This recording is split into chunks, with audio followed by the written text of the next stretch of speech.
Well, hey there, everybody. Welcome to Gather and Go, the podcast that helps you plan, promote, and lead better trips. I'm Brian Jewell. I am your host. I am feeling inspired today, and I am sure glad that you are joining us. Of course, as always, my promise to you is that I'm going to do everything I can to make this investment of your time worth your while. Now, the reason I'm feeling so inspired is because of the featured conversation I have for you today. You're going to hear me talk to James Redcay and Stephanie Tiboris of MidAmerica Productions. They do some really fantastic performance tours, and once you hear about it, you are going to be impressed by the kinds of performance opportunities that they are providing for their travel groups. Now, in this conversation, they're going to share why getting serious might be the key to your growth. You're also going to hear them talk about how to thrive within a niche audience and how following your passion might help you find your ideal travel niche. I'm so excited to bring you this conversation. Before we get there, though, let's start with some travel news you may have missed. Canadian cross-border travel is beginning to rebound. After a steep decline last year, Canadian travel to the U.S. is beginning to show signs of recovery, but almost all the improvement is coming from people crossing the border by land. Canadian residents returning from the U.S. increased 3.2% in June compared with a year earlier, according to Statistics Canada. Now, that follows increases of 7% in May and 1.4% in April, which was the first year-over-year increase since December 2024. However, the same has not been true of flights. Canadian cross-border air travel fell another 3.8% in June, after plunging more than 22% in June of last year. Vancouver immigration consultant Ardalan Ansari told Travel Weekly that much of the increase may be coming from day trippers who are becoming more comfortable crossing the border again after concerns about stricter U.S. immigration enforcement. Ansari said Canadians have become more accustomed to what to expect at the border, telling Travel Weekly, quote, "Predictability, not renewed goodwill, is what's pulling numbers back up." Canadian tourism to the U.S. fell nearly 21% last year. Tourism Economics now forecasts 16.7 million Canadian visitors this year, which would be a 4% increase over 2025. Well, before we move on, I want to take a minute and share a little bit of news from us. You know, one of my favorite things about the tourism industry is getting to go to all kinds of events around the country and meet you and people just like you. And we have a really busy fall travel season coming up here for the team at the Group Travel Leader. So I wanted to give you a quick breakdown of some of the places we'll be so that you know where you can come find us, talk to us, ask us questions, share your ideas, because meeting you is really one of our favorite parts about this work. So right now, actually, the week this episode releases, I'm going to be in Pittsburgh, Pennsylvania for the Student and Youth Travel Association. That is taking place August 21 through 24. If you're there, please come find me. I would love to say hello. We also have a staff member at the Louisiana Travel Association meeting this week as well. Now, looking ahead a little bit, I'm going to be at Small Market Meetings Conference in El Paso, Texas. That is October 6th through 8th. I'm actually delivering a keynote there. It's a brand new piece of content for me. I am super excited about it. Coming up a little bit later in October, I'm going to be at the United States Civil Rights Trail Connectivity Conference in Memphis, October 26th through 28th. I'll be there with my colleague, Ashley DeLucia. Always an incredible event, and I look forward to meeting some of you there as well. Then into November, we have NTA Travel Exchange. That is November 15th through 18th in Tulsa. I'll be there with Ashley and Talisa Reck. We are super excited about that one because we're hosting the Kentucky Nightcap event on the Monday evening, November 16th. I believe there are still tickets available, but not that many. So if you're going to be at NTA and you want to join us for a fantastic evening event, be sure to get that registration in now because spaces will sell out. And then finally, to wrap up the year, I'm going to be at the United States Tour Operators Association annual conference in San Francisco. That takes place November 30th through December 4th. Ashley DeLucia will be there with me as well. Always a fantastic event and a great way to wrap up the year. And of course, we don't take much time off after the holidays. Comes American Bus Association Marketplace. That is in Calgary, Canada. Our whole team will be there. And then we just go on and on for 2027. Regardless of which events you're coming to, we would really love for you to come by and say hi. We love meeting you, learning from you, and learning how we can serve you better. Well, now it is just about time for us to move into our featured conversation with James Redcay and Stephanie Tiboris. Before we do that, let me remind you, you can find a wrap-up of everything they had to say on the show notes for this episode. Show notes are the text that show up beneath the audio player wherever you are listening to your podcasts. They are also on the web page for this episode, and you can get show notes for every episode we have ever done on our site at grouptravelleader.com/podcast. Now, at the end of the interview, I'm also going to do a quick on-air wrap-up, sharing my thoughts on some of the things that James and Stephanie discussed that I found especially insightful. And I hope you will stick with me through the end of that wrap-up, because when that's done, I'm going to ask the question, are you wasting your time at tourism events? That's going to be the topic of today's Hot Minute. You won't want to miss that. We'll be right back with James Redcay and Stephanie Tiboris.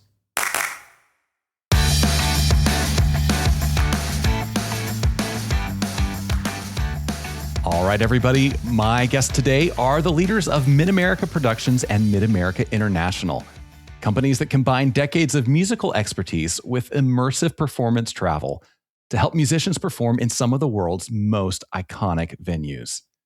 James Redcay is the organization's CEO, and Stephanie Tiboris, daughter of late founder Peter Tiboris, serves as his senior advisor. James and Stephanie, welcome to the podcast. Brian, thank you for having us. We are very excited to be here. I am so excited to have you here. Ever since I learned about what you do, I thought this is a story we have to tell, because you guys really do take people to perform in some of the most exciting venues in the world. I want to get to that in a minute. But first of all, tell our listeners how you each found your way into the intersection of music and travel, because travel's not a place where many musicians end up. Music's not a place that many travel experts end up. So you guys live in this beautiful intersection.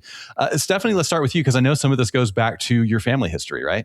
Yes. So, I always say I am MidAmerica's longest running employee. It is a 43-year-old company, and I am 43 years old. All right. So it is safe to say that I do not know a life without MidAmerica Productions.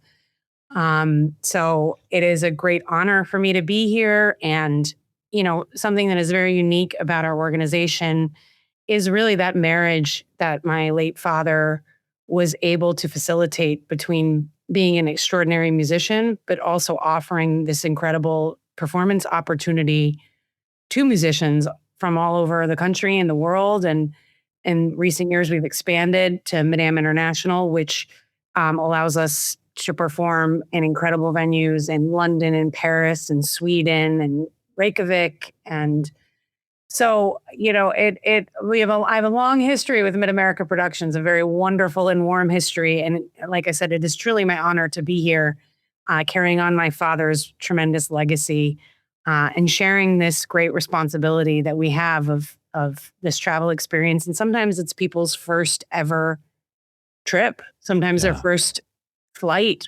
international, their first stamp in their passport. So it's truly an honor for us to be a part of that. Yeah, that's beautiful. James, you came to this from the music side, right? That's right. And Brian, again, thanks for having us both. I grew up as a classical pianist. And really, for most of my young life, that was the trajectory that I was on. Really, I thought, I'm going to be sort of a conservatory trained classical concert pianist, traveling the world and having that kind of life. And, later on in my teens, I developed a great love of composition and theory. And that dictated where basically how my studies went at New York University in New York City, where I went for music theory and composition studies and piano performance. But it's interesting. My career took quite a circuitous route in that I ended up spending actually a number of years of my life living overseas in Asia, where I not only taught music and worked with students in a variety of different disciplines, but ended up again in just sort of a network building circuitous route, managing arts and entertainment programs and building them with large organizations. And so, I developed a love of a phrase that I coined while I was there, facilitating other people's success, which is a phrase I use a lot at MidAmerica. But a phrase really that revolved around seeing other people prosper and be able to achieve their dreams and their visions. And so, I found that managing and building teams and building organizations was something that was very rewarding to me personally. And, coming back to the United States, getting to meet Steph's father, Peter, and work with him day in and day out, really, for about 10 years of my life. That was just a great marriage between the musical world and, of course, our professional business world that we're in. Yeah, that's excellent. So I think a lot of people are listening and saying, okay, I know what these guys do. They do performance tours. They take bands or choirs and, like dozens of other tour companies take bands and choirs and, maybe they do the Orlando circuit or they do the, Myrtle Beach circuit or Washington, D.C. circuit. That's not really what you guys focus on. So Steph, give us a look at what makes your performance tours and experiences different from what a lot of people are probably picturing in their minds. So, the main thing that sets, I think, what we do apart from, the hundreds of other companies that do what we do is our focus is always the music. And we take the responsibility of bringing amateur musicians on the stage of Carnegie Hall and around the world very, very seriously. Wow. And I think that, things like we hire a professional orchestra that performs with our groups, and the actual experience that we provide, while it is, a vacation in a sense, people see Broadway shows and we do tours and we, the focus is always the music. And we take that responsibility when you're singing in the most famous concert halls in the world and we're giving this incredible opportunity. We take it very seriously. It's not just not to say that we are an elitist organization. We very much want people to feel welcome, but there's a very serious undertone of what we do. Would you agree, James? Yeah, and I would think, Brian, just adding to that, we are, we like to say we're a company of musicians and for musicians. Everyone in the company, except for a few folks in finance, are all classical musicians by trade and education. Many of us have been teachers for many years, and so we know what it means and what it takes to be here. And we like to see folks have an opportunity that they cannot have in either at home, very easily, certainly, and or in other certain circumstances. I mean, being in New York and performing at Carnegie Hall, also to a full public audience. And these aren't just folks that are attached in some way, shape, or form to the ensembles. These are members of the public from one of the biggest cities in the world, one of the arts capitals of the world. They're coming to see them perform. And they're doing big works. They're not doing small 3 and 4 minute octavos by and large, although some do, but the vast majority are doing 30, 40 minute, masterworks with a 50, 60 piece professional orchestra that would just be extremely, usually very cost prohibitive to do at home and very difficult to put together. So, the whole is greater than the sum of the parts, but all the parts, coming together. Just for an example, a few weeks ago, we did a Durafly Requiem at Carnegie Hall that we realized that the company had not produced one in 19 years. Wow. And we had over 200 singers that were part of it. The singers came extremely well prepared. The orchestra, obviously that's a difficult thing for the orchestra to do, but the orchestra loved doing it because it is so difficult, of course. And it was just a fantastic performance. That does not happen every day. And while I wish it happened everywhere around the country every day, it's difficult to make happen. So those kind of experiences are things that the company really excels in producing and offering for folks. Yeah, that's legendary. I mean, Carnegie Hall, in itself, that's a legendary name in music. So the opportunity for a young and serious musician to get to perform there has to be just thrilling. And it's got to be thrilling for you to watch that. I mean, how many times have you been in there? And I'm sure it still just means the world to you, right? I can count over 140 concerts that I've been a part of through the company and been at the hall for. And well, this is really truly a testament to Peter and what he accomplished. But I can tell you, Brian, I've been with the company 11 years. And this used to happen to me once every year or two, but it now happens to me about once every month or two. I get someone who calls me and says, I was a student back in 1993 and I sang John Rutter's Requiem with John Rutter. And now I'm a teacher, and now I want my students to have that opportunity. Or they direct a community choir or church choir, you name it. But that's an incredible legacy to be a part of. Yeah, for sure.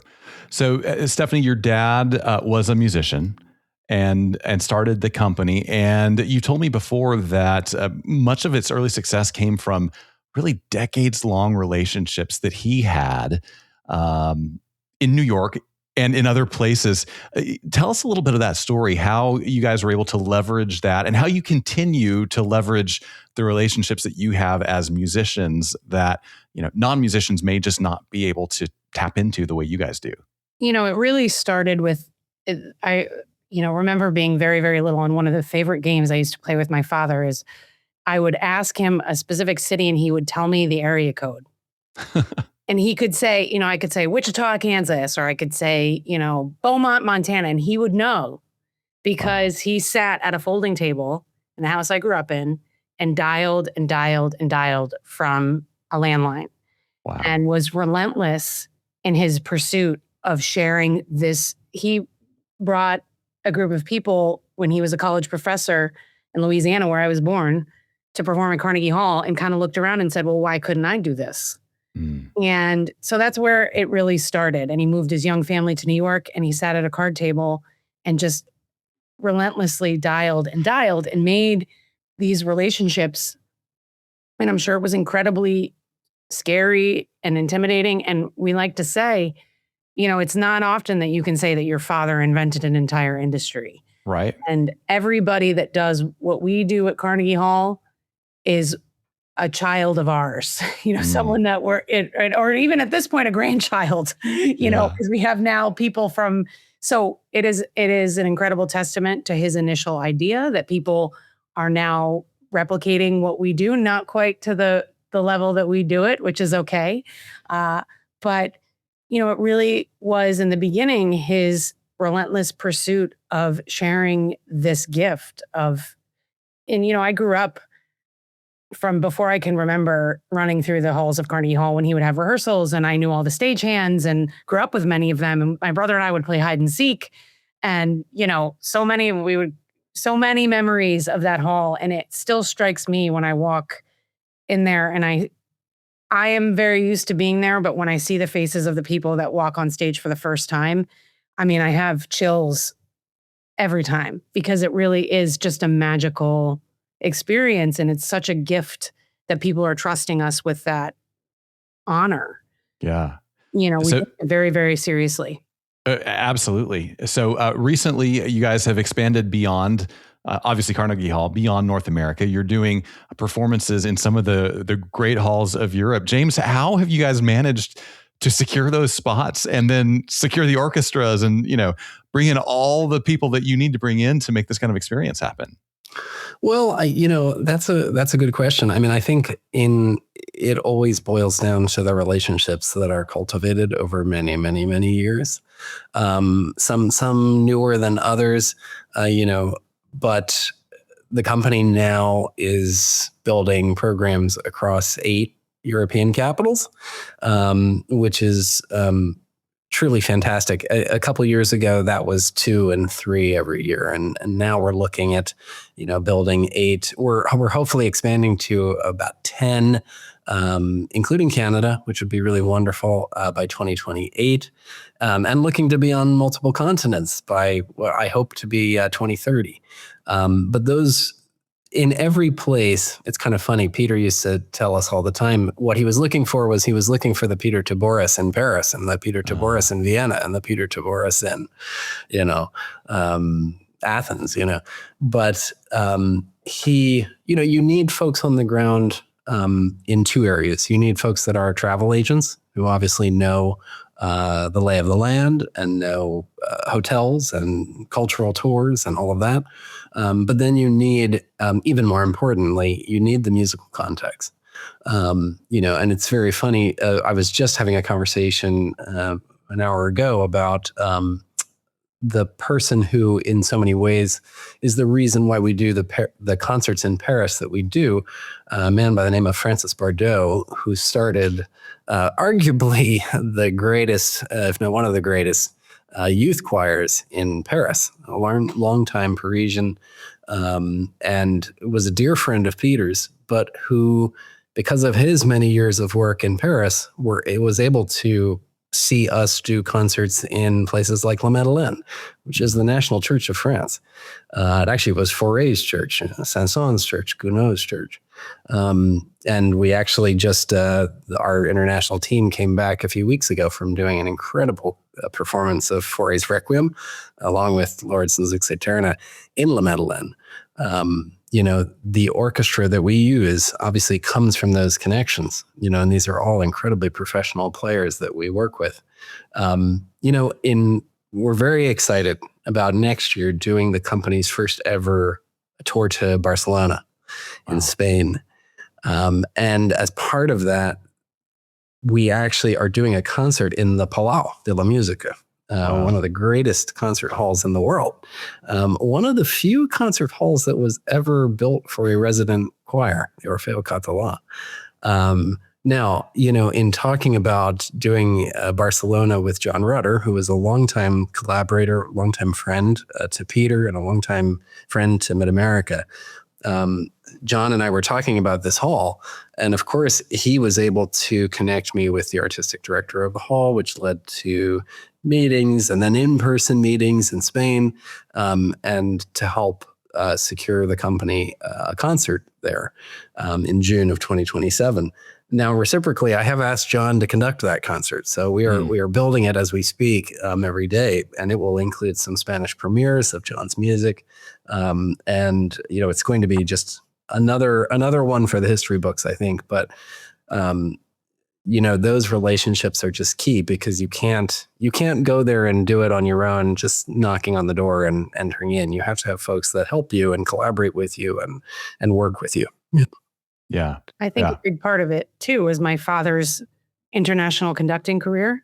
So he traveled a tremendous amount. He had a home in Europe, a home in Greece.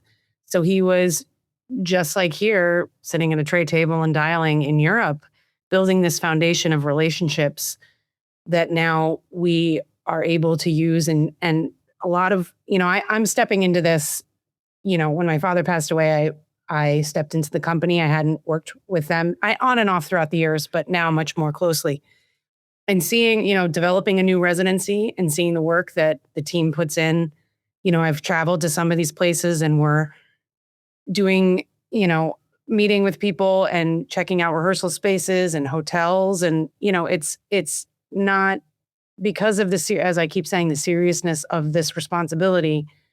we really put a lot of time and work into making sure the travel experience goes as smoothly as possible. Yeah. So you guys are in this really interesting position where you have a fairly specific audience. I mean, it's not every high school band or choir in the country that's going to do the work of prepping difficult pieces before they go, and all these things are involved. So many operators would say, "Well, I want to appeal to as many people as possible." You guys have kind of said, "We know who we serve. It's a very specific group, and still." It's growing. So how has that specific focus allowed you to grow and scale the way you're growing? Well, I will say, I mean, we would, I think, Brian, any teacher would naturally want to be able to spread as much opportunity that betters folks and gives them an education along the way. And I mean, I should back up by saying, I always tell people, this is the truth. Whenever I play a concert myself, I try to come at it from the most perfectionist sort of, perspective as a pianist. That's how you're trained to operate, and that's how you operate. But what we do is, it's so much more than that. And you're bringing together choirs from. So one performance at Carnegie Hall could have choirs that hail from Texas, Mississippi, Missouri, Georgia, Florida, and Alaska, and we've had choirs from all 50 states over the years. And I remember 11 years ago when I started with the company and thinking to myself, how exactly does this work? I mean, and in all truth and in all fairness, what's the quality? How can this work? How can this work? And the reality is, whether they're performing in Barcelona or in Paris or in Vienna or in Salzburg, we actually just did the company's first ever concerts in the Salzburg Cathedral a few weeks ago. I mean, and you're about 20 feet from where Mozart played the organ for services. So it's amazing. A little intimidating. Yeah. But, in all of these places, and especially in Carnegie Hall, I can actually tell you, I have never seen a performance that we've done, 140 concerts, that's probably about 500 programs, that I didn't think deserved to be there. And there's something about these spaces that allows everyone, no matter where they're coming from and at whatever skill level they're coming from, to have a transformative, educational, artistic experience. So, we try to be very careful about also how we prefer to be inclusive as opposed to be exclusive. Mm-hmm. And we would rather see folks have opportunities for their students and for their choristers, because we know that that's how we keep getting those calls from folks 20 years later telling us they're coming back, and having that opportunity be exponential, as we go. So, I think we try very hard to do that as much as we can. Yeah. I think another part of that is that the core foundation of what we do has not changed. Mm-hmm. We know what we do it very well. And it's not to say that there isn't room for growth and opportunity. We are expanding in Europe, but we're keeping the foundation of what we do the same thing that my dad developed 43 years ago. An incredible music opportunity, professionalism, travel. We don't try to reinvent the wheel. We know what we're good at and we stick to it. And I think that is a big part of why we have stayed true to our roots, but also been able to grow, in particular in the last few years. Yeah. So I want to dig into that a little bit, because I know a lot of tour operators who have a different specialty, than you. They have all kinds of specialties, who are in positions where they say, I'd like to grow. I see growth potential in the market. There's not a demand problem for me growing. My problem is I don't know if I could grow and preserve the quality of my product. I don't know if I could scale and deliver the same experience at 5x or 10x the size I am now that my customers depend on me for currently. So how have you guys approached that? How have you preserved the quality and the intimacy and the musical excellence while still trying to serve as many people as possible and grow to as many places as possible? Well, that's a very good question. I think that one of the things we've been trying to do very much over the last 2 years is really invest in our team. We have a phenomenal team of people who make up MidAmerica Productions and our international wing. And we have invested in them to be able to give them the time, the resources, the training that they need, and the skill building that they need to be able to see us grow. One of the things we pride ourselves in the last 2 years is our turnover rate, which has basically been zero. We haven't had anybody leave the company in 2 years. It just means that folks are able to continue to build their skills, their sets of knowledge, and apply that in what we try to do is have as efficient and effective policies and procedures as possible. So at this point in time in the year, interestingly enough, now that we've just finished our season, we're going through a series of meetings and internal reviews to figure out, when it comes to Carnegie and all of our operations that get us to that point. And obviously there's just a whole slew of things that take us from conception to folks hitting the stage. How can we do that easier, better, in a more kind of user-friendly, client-friendly experience for all of the ensembles? So I think it really comes down to the team. I will say in the last 2 years, we've brought on, I would say, one full-time person and made a couple folks from part-time to full-time. But we've been able to have our biggest Carnegie season in 18 years, which included 4 more concerts than the year before it. Wow. It was 21 concerts in the hall this year. And we did, the same number of international programs year on year. But next year, that number is looking to double. So, those are good problems. We know that we have to build out the team a little bit, but we have a dedicated team that is there for that purpose. So, I think by and large, we're not at a point where we think, we think a couple extra folks and a couple extra hands on deck would be helpful, but we're still able to preserve the quality of what we do because of the team that we have. Yeah, that's and really good. A big part of it, is my father was a big risk taker, and he was fearless when it came to trying. And it's, James and I are more measured. But no one will ever be him. And acknowledge the first thing to do is acknowledge that and admire his fearlessness. I mean, he would try anything. And I think that entrepreneurship is what inspires us to try, but also have the ability, if there's a residency that isn't working, to say that's okay, that this is not the year for it, or, we're going to try again next year, or there's just not the interest.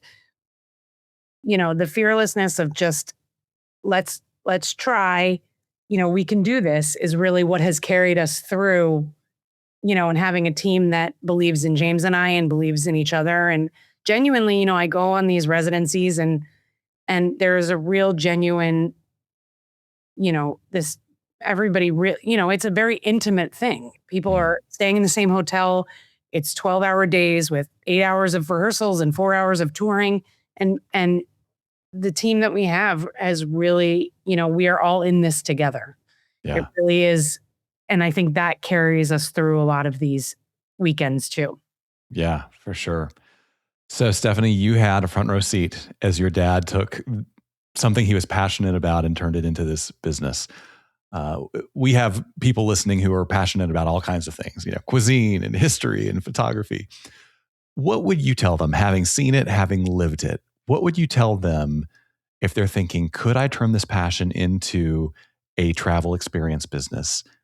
What encouragement would you give them? The thing that echoes in my mind that my father would say to me all the time was, figure out what you love to do and figure out how to make money doing it. That is, and he truly embodied that. He was, the famous story about him that he would always tell everybody was, he was not the best conductor in the world. He was not the best travel agent in the world, but he was the best conducting travel agent in the world. So he just sort of carved And I do appreciate that he was very unique and his entrepreneurship was, incredible. And it wasn't without its, the other thing is like his ability to withstand, we had 9/11, COVID, this was not a storybook romance. I mean, there was tremendous difficulties in his, pursuit of this incredible organization, but his ability to sort of push through and keep the core mission intact is why we are all here today. And all I can say is, it is not without its hardships and its difficulties. It's about, kind of seeing those things through and hanging on and hoping for the best. Yeah. James, anything to add? Advice for people with passions who might want to turn it into something more? No, I think Steph said it pretty well. I just would say, if someone is really passionate about something and loves it very much and is very knowledgeable about it, and spends years of their lives learning about something and working on something, the rest of it, the business side of it is pretty easy by comparison. It's numbers, it's balancing accounting, it's working on some relationships with folks. But if you're coming at it for the right reasons, because you want to share that with people, I think that's always an achievable dream. It might take some time, but I think it's a very achievable dream with the right values and the right motivations. Something you were just saying earlier, Brian, kind of stuck in my mind about, how do you handle the growth, or, how can you even grow the tent even bigger? The point is that there is such a market for travel and for this kind of musical artistic travel. And, now more than ever, we really just try to be guided by the old golden rule. As musicians, we try to treat musicians the way we would want to be treated. And I think, that kind of flows down from Steph and myself. The entire team kind of shares that value and that vision. And I think we're seeing that pay off in just the number of concerts that we're doing and the number of programs we're building. Because in the end, we're just trying to help folks that are like us achieve the things they want to achieve. It's not really about us deciding what someone should perform. It's about us helping people perform the things they want to perform and the things they want to achieve. Yeah, I love that. Well, if somebody listening is interested in what you do and wants to learn more, or maybe reach out and connect, what are the best ways for them to do that? Well, I would say probably the easiest thing to do is to visit our website, which is www.midamerica-music.com. And then there's ways to obviously get in touch with us. Both Steph and I actually are on the website as well. So feel free to shoot us an email and say hi. And then there's also a contact form for more information too. Yeah. We would be remiss to not tell the best story, which my father always told, which was a long, long time ago. The New York Times said, in the age-old question of how do you get to Carnegie Hall, it's now called Peter Tiboris. So we're here and we're ready and we're very excited, for your audience to hear what we do. And, it's a really wonderful experience and we'd be honored for everyone to get to experience it with us. Yeah, absolutely. We'll put your website in the show notes so people can find you easily. Now, before I let you go, we have some questions we ask everybody. They're just for fun. So no pressure. Just you can answer off the top of your head and we'll take turns on it. So when you book travel, Stephanie, do you book a window seat or an aisle seat? Aisle. Yeah. You have a reason? I need to be able to get up. Really unencumbered. I feel you.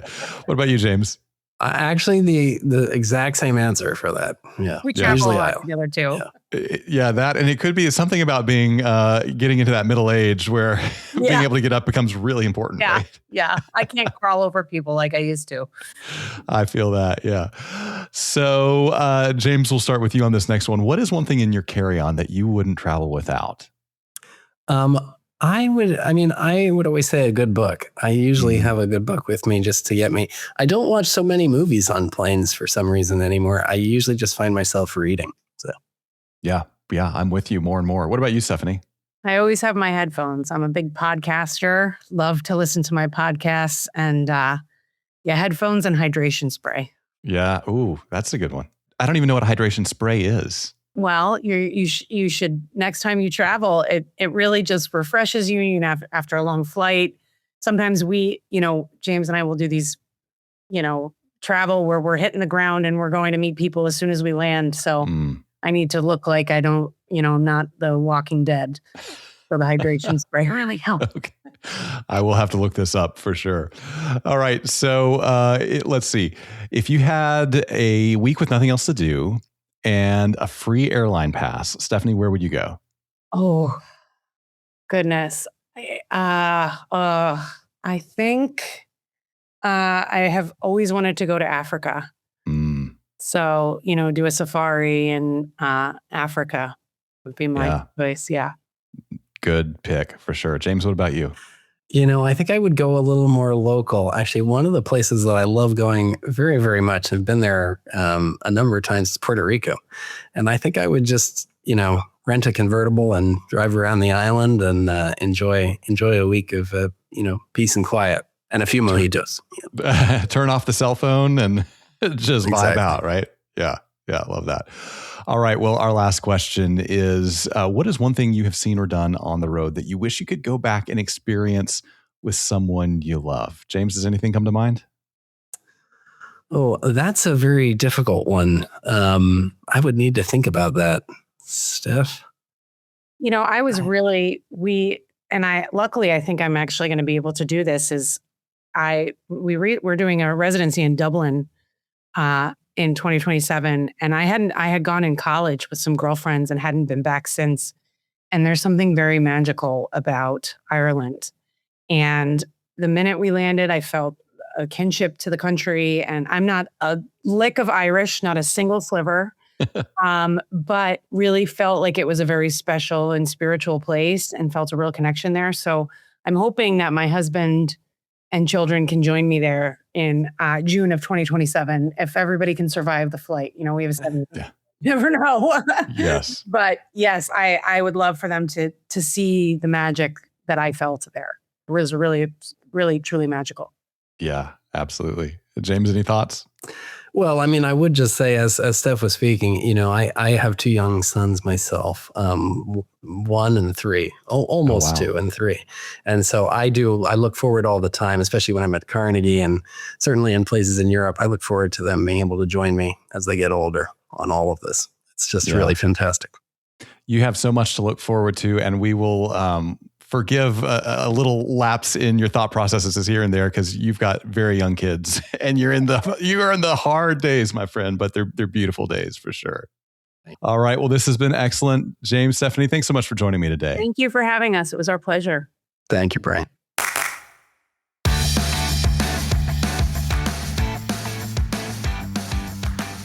Well, I sure hope you enjoyed that conversation with James and Stephanie as much as I did. I hope you found it really insightful and encouraging. I love the passion and the focus they bring to their concerts and their trips. And I think there is a lot in there that the rest of us can take away, even if you're not serving musicians, not playing in Carnegie Hall, not taking big groups to Europe. So let's hit some of those highlights. When we were talking about the power of getting serious, Stephanie said, our focus is always the music. And we take the responsibility of bringing amateur musicians on the stage of Carnegie Hall and around the world very, very seriously. Now, I love this approach, and I think it would be easy for you to say, well, they're doing this very serious thing. Carnegie Hall is a serious venue. The performers they're working with have been training their whole lives. I get that, but I think there is something deeper here.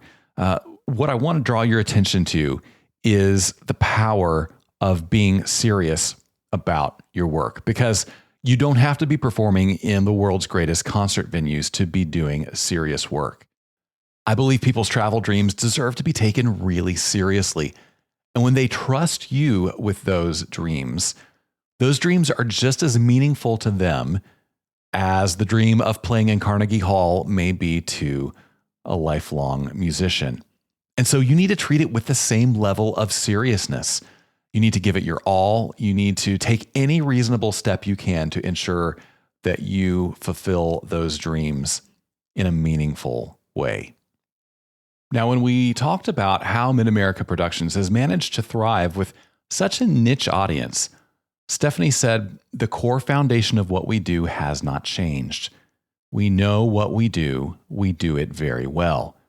We're expanding in Europe, but we're keeping the foundation of what we do the same. The same thing that my dad developed 43 years ago. We know what we're good at, and we stick to it. I think this is such a powerful point. It's so easy for solopreneurs, travel entrepreneurs, especially when you're first starting out, to try all kinds of things, throw it at the wall and see what sticks. And I'm not saying that there's not a place for listening to the market, but Stephanie's making a really good point. If you know you are good at something, like really, really good at something, your path to success probably doesn't involve branching out from that thing. Because when you step out from beyond your core competency, you're probably not going to deliver as good a product, and you're going to dilute the value of your brand and expertise. So the solution for you might be to focus on that one thing that you know you do really, really well. And the beauty is, the more often you do it, the better you're going to get. And those reps take you from good to great, and then from great to world class. And if you are world class, you are going to find an audience. Finally, when I asked about how people can follow their passions into meaningful tourism careers, James said, if someone is really passionate about something and loves it very much and is very knowledgeable about it and spends years of their lives learning about something and working on something, the business side of it is pretty easy by comparison. It's numbers, it's balancing accounting, it's working on some relationships with folks.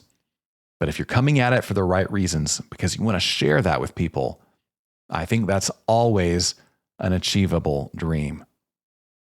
I would wholeheartedly echo what James is saying here, and I would also add, it's important for those of us working in tourism to not lose sight of that passion. Because the work side of the work can bog you down if you're not careful. There are rooming lists, there are contracts, there's marketing materials, there's P&Ls, there's everything involved in running a business. But you didn't get involved in tourism because you love spreadsheets and paperwork. You got involved in it because you love travel and you love sharing the world's treasures with people around you. So do what it takes to stay connected to that passion. The better job you do at that, the better job you're going to do at enjoying your career and probably growing a business that other people are passionate about too. Great stuff there from James Redcay and Stephanie Tiboris. Well, we talked earlier in the show about the lineup of travel conferences that I'm going to be at in the tail end of this year. Got me to wondering, I wonder how many of you make a point of being at these events as well. And if you don't, I wonder if there's a reason for that. And those questions are the topic of today's Hot Minute. Yeah, that's right. The Hot Minute is the portion of the show where I take 60 seconds to give you my unfiltered thoughts on an issue that impacts tourism every day. And today we're asking the question, are you doing travel conferences wrong? So let's put 60 seconds on the clock and get into it.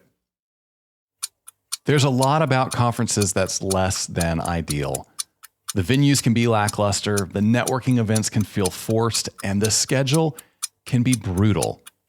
But despite all the drags, I'm finding myself enjoying tourism conferences today more than I ever have. And the key has been to slow down. I used to come to these events with a pretty fixed agenda. I had things to get done, and I did them fast. These days, though, things are more fluid. I hurry less, I linger more, and I have more spontaneous conversations. And somehow, I'm getting a lot more from my time there. If you're struggling to get excited about conference season, it could be that, like me, you've been moving too quickly. There's enormous value in attending industry events. But like me, you might have to slow down to make the most of them. Well, that's the Hot Minute. That's how I see things anyway. Of course, as always, you are welcome to disagree with me, and we can still be friends. And hey, whether you agree or disagree, I would sure love to hear from you. You can send your thoughts, questions, or your best travel conference memories to podcast@grouptravelleader.com. I read every email that comes into that address. I really do love hearing from you. And hey, you never know. Your ideas might just be the topic of the next Hot Minute. And while you're in the mood to give us some feedback, would you do me a big favor? Would you go to your favorite podcast playing app? And if you haven't already subscribed to the show, do it right now. While you're in there too, if you could give us a rating and leave us a review, that would be a big help. I'm so thankful to everyone who has done that so far. My thanks as well to James Redcay and Stephanie Tiboris for joining me today. On the next episode, we're going to have a great conversation with Douglas Quinby of Arrival, who's going to unpack all the latest trends and data driving the multi-day tour industry. You won't want to miss that. Until then, though, remember this. At the end of the day, we're all on this trip together, so let's make it a good one. See you next time on Gather and Go. Gather and Go is hosted and executive produced by me, Brian Schul. Our publisher is Mac Lacey. Our creative team includes Danya Simmons, Ashley Ricks, and Rachel Crick. Our sales team is Talisa Reck and Ashley DeLucia. To advertise on the podcast, call Talisa at 859-253-0455. Gather and Go is a production of the Group Travel Leader. For more information on our podcast, magazines, and events, visit us online at grouptravelleader.com.